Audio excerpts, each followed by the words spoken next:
Good morning and welcome to International WFM Summit Day 2. Gives me a great pleasure and pride to invite all of you back to the session Day 2. So we're going to have another blasting session today, and very importantly, we're going to celebrate International WFM Professionals Day. We're going to gather a good number of people from all over the world. We have got the videos from a lot of them wishing International Happy Professionals Day. So we're going to play that out, at the time of maybe at some time at 5 o'clock, we're going to celebrate this today. So with this, I invite all of you formally. Thank you so much for taking your time out in the weekend. I know that weekend is when we thought that we would do it. A lot of people are wondering that why you want to do it in the weekend. Weekend is when we all get to have some time free for knowledge seeking, also knowledge sharing at the same time in professional networking. Because in the weekdays we get to see a lot of busy schedules, a lot of meetings and calls. So weekend is when we thought that we would spend, especially the showcase and few keynote speeches and panel discussions, and especially celebrating International Professionals Day. All right, with this, so I have first keynote speaker for the day, Murali, Dr. Murali Padmanabhan. Murali comes with more than 3 decades of experience, comes with a technology background, and later moved into HR and talent management, and also very well known for the certified coaching professional. He coaches a lot of leaders. Also, he's coaching the organizations and also the organization leaders worldwide. And we have heard Murali's speech since from last 4 or 5 years. Murali has been speaking in GWFM since for 5 years. It's really a privilege to have Murali with us again. Murali is going to take us through the kind of talent which is managed in Virtusa, especially building talent and like buying talent, and especially the management of talent, and how do we ensure that the future fit and future readiness of the talent. So with this, I invite Murali formally to have you for the keynote speech. It's really great to have you, Murali, again with us. Thank you, Shiva. Thank you so much for being so generous and inviting me for this international summit. I have seen, GWFM grow from its nascent stages to what it is today. I would like to really congratulate you and Parthada for having a wonderful job, done a wonderful job in taking this globally, right? So I think it's a fantastic opportunity and a great platform for workforce management professionals. So thank you so much. I am truly humbled and honored to be part of this summit. So I would also like to, kind of start off with a caveat before I delve into what I'm going to share today. I have been in the IT industry all through my career. So that's the only industry I know. That's the only experience I have. And so that's the first one. The second caveat is I'm going to be sharing some things as I experienced it, right? So it's personal, it's my experience. So some of the thoughts and reflections, or even the questions that I raise, are all from my personal experience. So I just want the audience to bear with that. Your experience may be very different than what I have experienced so far, and each of us would have different experiences. But I think collectively, when we try to inquire, we may possibly hit upon something that would be useful for all of us, right? So that's one. The third one is I have been a participant in the WFM process in the companies that I worked earlier to joining Virtusa. I have not been responsible fully for the workforce planning and management, so to speak. I have not had that responsibility. However, in the last year, just before the pandemic, or when the pandemic hit, we had at Virtusa, this responsibility came to me as well. So before I really get into the this responsibility came to me just a year ago, and I have been working very closely with Dr. Ashwin, who was a speaker yesterday in the summit. And we have been trying to do things slightly differently at Virtusa. So one of the things that we attempted to do in Virtusa, and we were yet to see the results, is to slightly organize ourselves in a different way, right? So if you really look at the workforce planning and management function, there is a demand side to it, and then there is a supply side to it, right? I mean, that's a commonsensical view of the function, right? So what we did was we first split the function into two. We said the demand side will be sitting very closely with the business, and in Virtusa we call them a strategic business unit. So they sit very with the business. So they do the forecast. They really sniff for what demands might be coming our way and stuff like that. So that is one part of the function which sits entirely with the business. The second part of the function, which is the supply side, is entirely with the HR team, right? So the HR team is responsible in Virtusa to make the supply available. So that's one of the responsibilities. Now, I'm sure all of you know this, and this is nothing new. Even in the supply, there is a key decision that most workforce planners have to do is what are the things that we need to buy or go and hire in the market versus what needs to be developed internally, right? So that was again, those responsibilities were again separated, of course, with a real clear strategic intent of doing that. So the buy side of the supply rests with a colleague of mine who manages the talent acquisition group. So he and his group look into buying talent, right? Like in the sense that going and actually acquiring talent which is available in the marketplace. I, along with Dr. Ashwin and a few others, look at the build side of the supply, right? Now, if you really look at the build side of supply, there is, of course, people who are in between projects, they come. There is development, skilling. There is this graduate hiring that happens.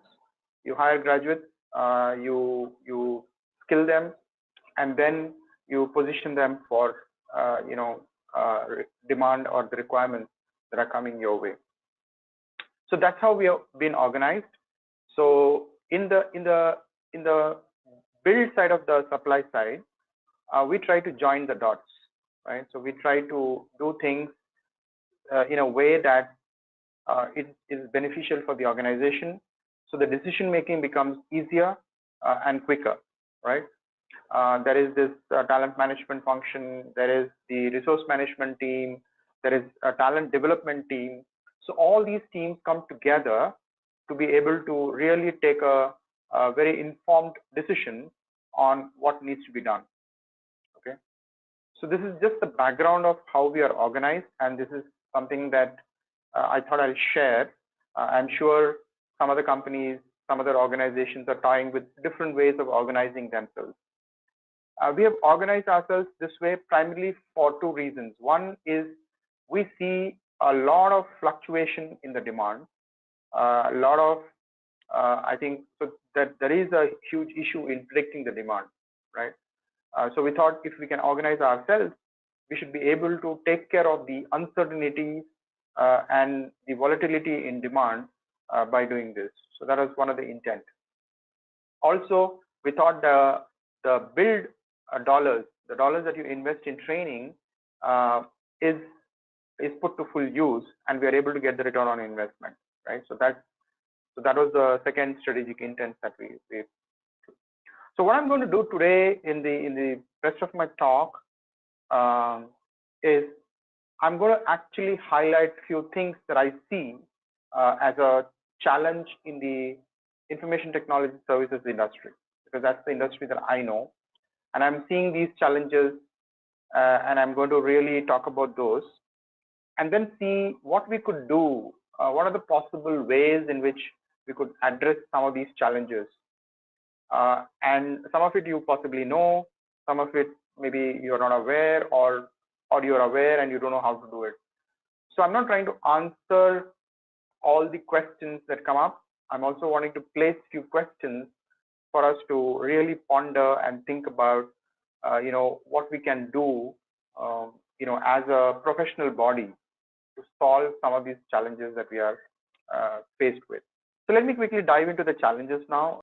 So some of this possibly is you're aware. Now, talent scarcity, and it's a war for talent. All of us know that. All of us know, especially my colleagues in recruitment would concur with me that, especially in the services industry, it becomes a huge challenge. And where is this scarcity coming from? We need to really closely look at how the whole industry has evolved over a period of time. In fact, I was reading a very interesting, research paper by a professor from one of the engineering institutes here in India, and this is on evolution of programming languages. Right now, it's a very interesting paper to look at. I think the first language was, the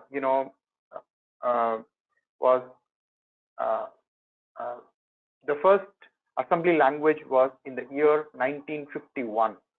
Okay, so which means in about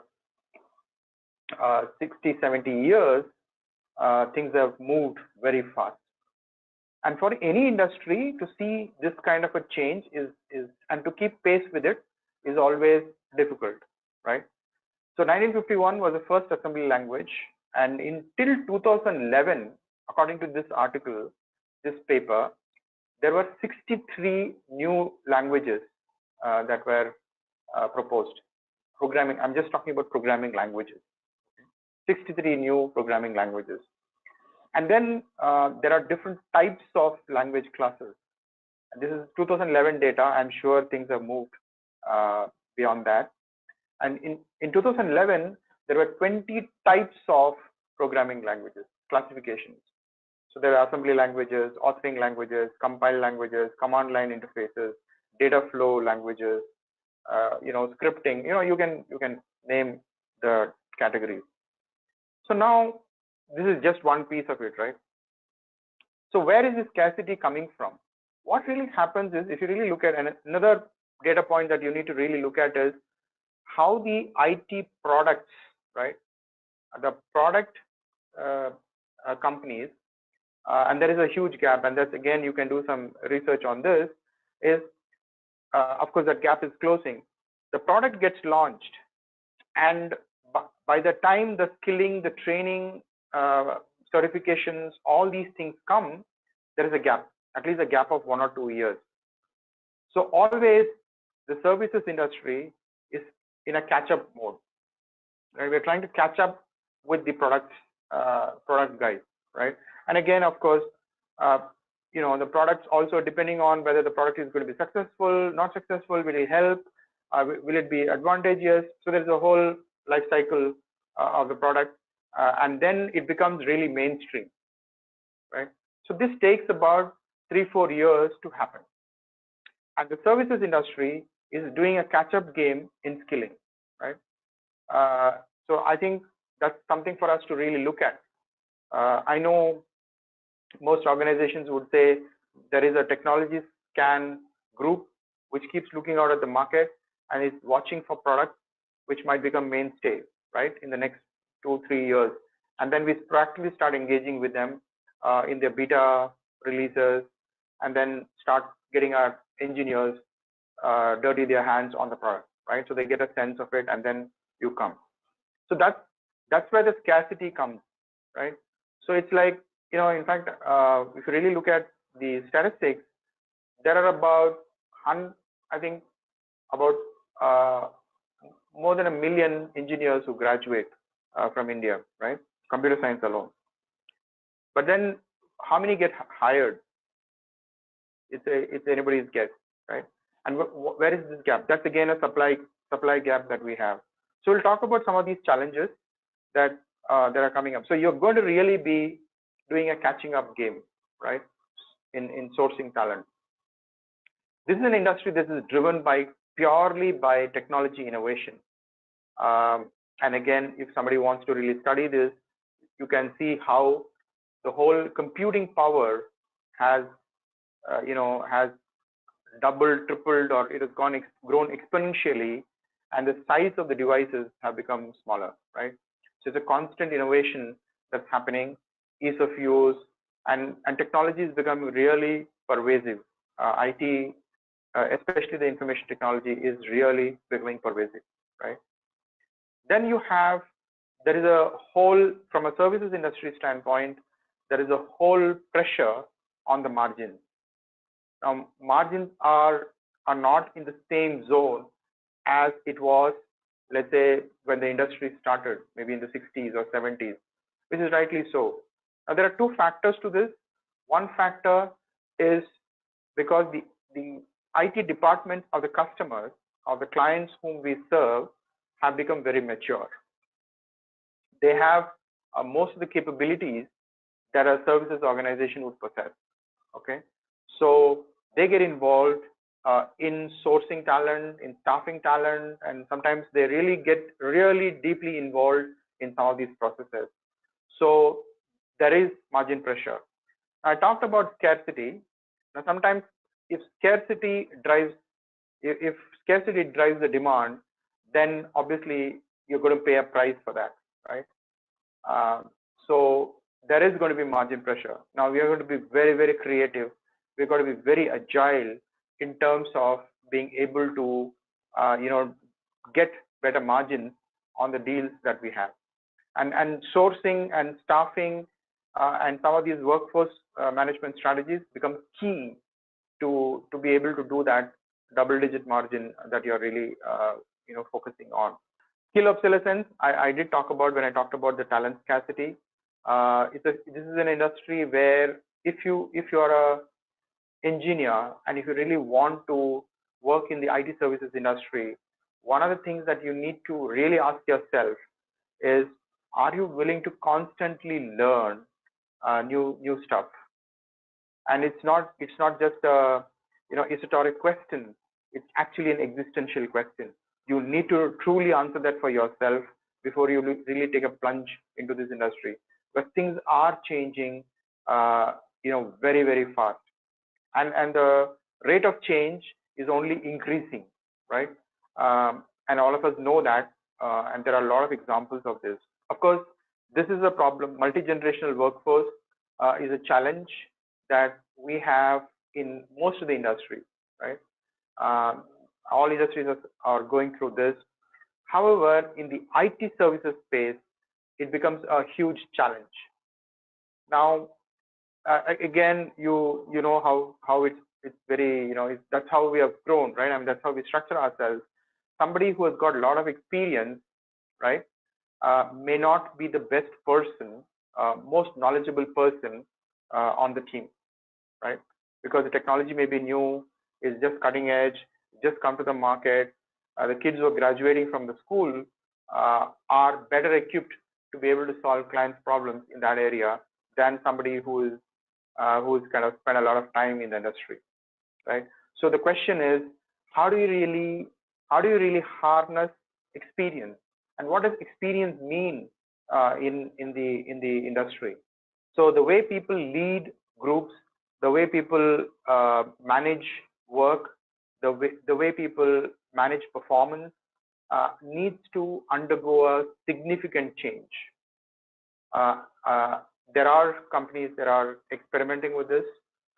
We have also tried in Virtusa. We are trying out something very different.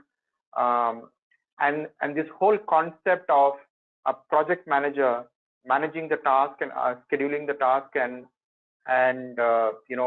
managing work is actually outdated, and it's not serving the teams. I'm sure a lot of experiments are being done. One of the experiments, or one of the things that's really picking pace, is feature teams, right? So people call it a feature team, pods. The way you organize a project team. That itself is also going through a change. So these are questions that come to mind, especially when you're talking about generational diversity. So what does it mean for a person who's experienced, who spent 20, 30 years in the industry? What will that person be able to do? Now that person cannot just come and share his knowledge and experience, because that's not relevant, because it's become obsolete, right? So how does that person rediscover himself or herself and become relevant to the current day current day environment? And this is also another challenge. A lot of middle managers in huge IT services companies face this question, right? What am I doing here? How can I make myself relevant? And that's a huge challenge as well. There is, of course, a role for them to play. Question is, we have to strategize and we have to see how we can utilize their experience, knowledge, maturity in being able to solve or provide services that our clients want us to, right? The second business challenge, and this is a business challenge that apart from the margin pressures, there's also been a significant change in the deal types. Now, what do I mean by the deal type, right? The kind of deals that we are seeing now is where, like I said, the client's IT organization is mature, right? Now, they are not outsourcing competence that they don't possess, okay? Normally, they don't do that. They are normally outsourcing, or they're looking for a partner who can actually augment their current capacity, or or enhance their current capacity, right? So you don't really see too many projects like end-to-end greenfield projects where the whole end-to-end execution of the project is given to a partner, and they take the whole project and run it the way they want to run it. Those kind of projects are very, very far and few. There are transformation projects, application modernization, those kind of things are happening, moving to the cloud. Those kind of transformation projects are happening, but they are not completely in the hands of the partner. There are very few projects are coming of that type.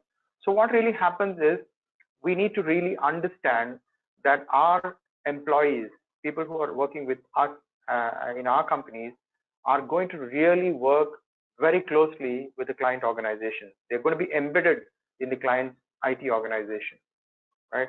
We've been doing that in the past as well, but things are changing now. So what really happened, and we are seeing more of that. So that causes a lot of other issues. I will talk about it if there is time for that. So the deal types are changing. Deal size is also changing, right? You used to see 10 years ago a multi-year, multi-million-dollar deals, a lot of them, right, coming through. But those numbers are becoming lesser, right? So what it simply means is, you will get a transformation projects which you go and staff, and maybe for 6 months or 1 year, and then after that you have to again look for an opportunity for this team in a similar space, right? So there has to be a lot of agility. There's a lot of movement of people from project to project, right? So the deal size is also kind of reducing. Duration of the deal. Today, if you look at a cloud project, it will not be a multi-year project, right? And typically, of course, the cloud, you move certain applications, number of applications, depending on the client's appetite, you do that. But it's 6 months to 1 year max, right? Look at digital transformation projects; they're also similar size. So duration, size, and type is changing, and all of us who are working in the workforce management and planning, departments or functions, need to take this into account. So we need to be really agile and open to how we want to really structure ourselves, and how are we able to provide constant supply for this kind of demand, right? So I will not go into this slide. So this is a report that possibly some of you have seen. There is a talent scarcity across the globe, and this is based on the Manpower Group study of 2020, and you see there is need for talent, there is scarcity, right? So where is the issue when there is a need? Why are not people getting jobs, right? That's a question that a lot of people ask. I think getting a job is to really match your skill to the need, and skill simply does not mean that you learn and get some certifications, right? I'm primarily addressing the college graduates here. What really happens is the clients pay for the services. And what does the services mean? Services means the clients pay for what you're able to do, not for what you know. Knowledge is good, knowledge is necessary for you to do, but they pay you for what you can do. And this is true even for experienced people. Now we see this issue, a major issue. People say, why don't you cross skill and upskill people and put them on a project, right? And that's a constant tactic that is given as an advice to us. What we are noticing is that cross-skilling or putting a person and providing that knowledge solves the problem only 50%. But the person's confidence, person's ability to be able to convert that knowledge into work that can be used by a client is the next 50%. So how do you do that? Of course, you need to think about providing them facilities where they can play around, they can do some inquiry, they can do some research on how to use this technology or tool for the client, right? So it's important even in the skilling process. And again, this is a catch-up game, right? Now, for example, a product is coming to the market. The product is possibly not even hit fully. A client would want somebody to, somebody from your organization to work on that product and help them integrate or all that stuff. Now, what do? It's a huge issue. We possibly don't have a relationship with the product vendor. We need to really talk to them. They don't have a proper training pack or a certification pack, and then you have to really figure out in the moment. So the scarcity gets created primarily because of skill shortage. And when I say skill, I just don't mean knowledge. It's also their abilities to be able to perform a certain task which the client wants them to perform, right? So that's a very important part. A lot of skilling initiatives have happened, and I know India itself has this future skills program. NASSCOM is big on that. There's a lot of work that happens. Unfortunately, those initiatives are only addressing one half of the problem, right, which is knowledge. The second of the problem is not really addressed, and that is left to organizations to figure out how you can do that. And it's a very important piece for us to really think about how can we really address this and how can we be nimble and agile in doing that. Now, for somebody to be able to really consume this knowledge and decipher, they would take their own time, because everybody is not on the same same spectrum, so to speak, right? Somebody can immediately apply it. Somebody will take some more time to apply it. They will have to learn the tricks of the trade, right? So these are some of the practical challenges that you see in cross-skilling and upskilling. Cross-skilling and upskilling are good tools. However, they need to be really thought through in being able to actually do this, right? Yeah, we talked about this multi-generation. I'll skip this. This is another aspect that's really kind of become a big issue, issue for discussion in the current day world, right? By the way, the pandemic has really opened up a huge opportunity for the IT services industry, right? One is that you see a huge uptake in demand. A lot of clients who are postponing, who are thinking of cloud, who are saying, okay, we will not want to go to cloud, private, security issues and stuff like that. We are forced to make a quick decision to move to the cloud.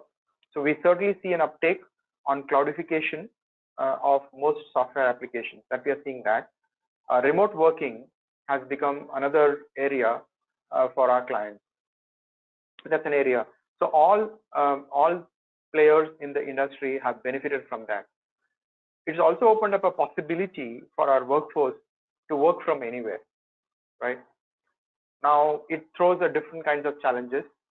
The whole engagement model has to change. We have always worked with distributed teams.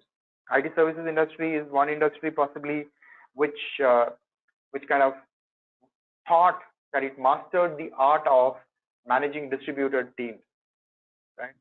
But now in the pandemic has shown that distribution is at an individual level.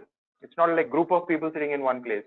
Now everybody sitting in their own work, in their home, and they're working. So each individual is in a different environment. That has created a lot of complexity.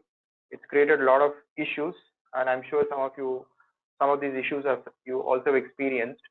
And the question is, how do I really manage work, and how do I track people who are sitting at various places, right? And they're not sitting as groups; they're sitting individually. How do I keep track of that? That has become a huge issue for project managers, right? Communication, coming together, discussing, so there is fatigue as well. You're on a call throughout the day. How do you do that? Security issues are issues, right? So these are some of the challenges that it's created an opportunity, huge opportunity, which also created some kind of challenges for the teams. I would say the IT services industry, and this is NASSCOM report, which says that pretty much the IT industry was able to quickly, respond to the pandemic. In fact, I think there's a dichotomy here. When the 2008 meltdown happened, the financial crisis hit, a lot of IT projects were postponed, and that hit the services industry. So we saw a lot of downturn for the industry also, and this happens with the vertical sectors that you're following. But this crisis, pandemic, actually kind of created the demand. There's a upswing in the demand that we experienced, and it actually caught a lot of organizations by surprise.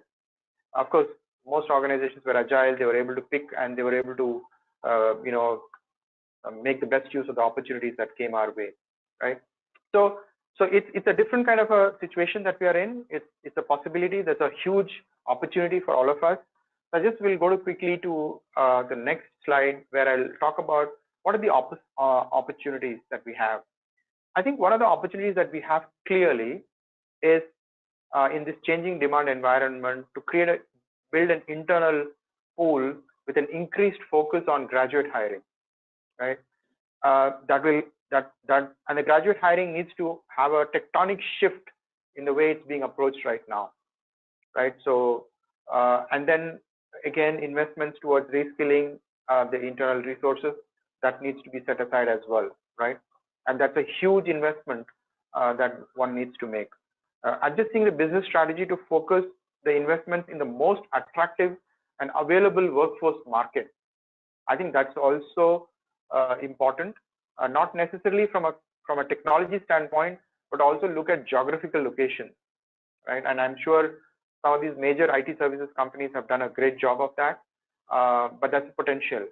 So there could be untapped talent that's available in some countries, which the IT industry needs to look at as well. The entire HR process needs to be more proactive. When I say HR, I'm talking from a workforce planning and management standpoint. That needs to be very proactive and less reactive. The third part, and I think this is the most important part, which is an opportunity for all of us, is to make the leadership agility. Now, what does leadership agility mean? It simply means that you are comfortable with change, ambiguity, you're comfortable with uncertainty and volatility, right? And this is at a personal level. You're not rattled by some of the things that you're seeing. This is like, the cardiac surgeon undertaking a bypass surgery. There's so many things that happen in the theater, operating theater. However, they keep calm and they are doing what is required to be done to save the patient's life. All right. So leadership agility is, I think, a key part. A lot of companies, a lot of organizations are focusing on that, more so in a services space. So this is a huge possibility for us. I'll conclude with my questions. That I have some questions. So one of the questions that I think all of us need to really think through is: work from anywhere is an opportunity. It also comes with its own challenges. So how prepared are we to offer this to our workforces? Will the new war for talent lead to new ideas of sharing workforce pools across IT industry? Now, I think this is something that needs to happen. Should the IT services industry providers collaborate or compete? I see a huge merit in collaboration, but that also needs to be thought through, and we need to be able to strategize and keep our uniqueness as an organization, and at the same time be able to collaborate so that we address the war for talent to some extent, right? Will WFM become the new go-to-market strategy? I personally feel yes, there is a huge opportunity there. Workforce management and planning becomes key in a services industry, especially, and in a very fast-moving, fast-changing, ambiguous environment like an IT services industry, it becomes a key strategy, a key pillar for the organization's success. So with that, this is all I had from my presentation standpoint. If there are any questions, if anybody has, I'm more than happy to answer them. There's one question: what has been the lesson learned post-pandemic, and how it has changed, and you're able to adapt and move the business continuity plan, and also without impacting, in Virtusa? Yeah. I think that's a good question. I think the response to the pandemic has been evolving as well.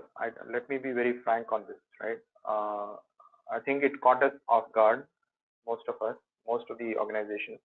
But I think because the IT industry is already distributed, we already have experience in working in a distributed environment. What we did was quickly, I think in April, our facilities, IT, and the HR team got together and enabled working from home for all our employees. We have, I think, 15,000 employees in India and close to 25,000 across the globe, right? So India, especially, there was a lot of doubt in terms of network, electricity. We have a lot of infrastructure issues. I would say, touch wood, in the first couple of weeks, we settled down, and all projects, all clients, in all projects, we reported that the productivity levels went back to the normal pre-pandemic days, right? So I think that was a good move, and all our clients appreciated that actually.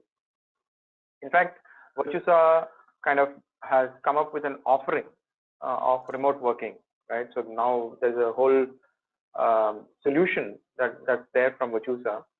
We in fact implemented that solution to a lot of our clients. It's a technology solution, process, everything combined together, right? So a lot of our clients used remote working solution from Virtusa. So that was one. So I think from the nature of work and the kind of connectivity that we had, we were able to quickly ensure that there was no disruption, there's no business continuity. One thing that really caught us by surprise was the BCP the VCP process did not have a pandemic as a possible cause for disruption. That was not there, so that had to be drafted, that had to be responded to, and then the whole work started happening on that parallelly, and we did that, and I think that helped us in the second wave, especially with second wave becoming very severe in India, and a lot of our employees, a lot of our team members were impacted badly, right? Health issues and things like that. I think in spite of that, we were able to invoke the VCP plan, and we were able to maintain the productivity levels. If not better, at least maintain the productivity levels even during the the peak of the second wave. So that has been our experience at Virtusa. What are the lessons learned? I think one of the lessons that we learned, I don't know if it was an organizational lesson, but at least I personally learned is that networking and being connected virtually, we never realized the power of this till such a crisis hits us, right? So I think staying connected, the true power of network was something that I could realize during the pandemic. The second aspect which I really learned was this merging of workspace and the home space. Right? It's of course caused a lot of challenges to people. People have their own ways of overcoming that, but merging of these boundaries, merging of these compartments that we had, that was also a big learning. And how do you really show up at work sitting at home? You learned that art. That was one big learning. The second learning is that you engage with people, not necessarily just for transactions, but also for other purposes. Just to getting to know how they are doing, what's happening with them. The chit chat that we do in the office when you go for lunch or go for coffee, that was completely absent because this is a new way of working, and all of us were focused on transactions, right? So I get into a call, it's a purpose. So one thing that at least I do as a ritual is to check in with people as to how they're entering this call, what's happening. So that gives them some space to kind of express themselves, talk about what's going on in their personal life, and then we start with the actual agenda of the call. That has also helped. So how do I really show up in situations like this? I think that is something that I personally learned, and it's an organizational lesson as well, of how do you really conduct meetings, how do you really focus on the individuals. It's something that we learned. Yash. Thanks, Billy. It's been immense learning from your presentation and great storytelling from the market perspective, or also from the Virtusa's perspective. Truly a great learning. And are you okay if we can share the presentation to the audience? Yeah, it should be. There's nothing confidential there. You can share the presentation. Okay, great. Murali, thank you so much for sharing your time out. It's been immense learning, and I don't see any more questions now. If there are any questions that I'll circle back with you. Thank you so much. Sure. Thank you. Thank you, Shiva. Thank you. Thank you. Thanks a lot. Thank you so much. Thanks for your support. Most welcome.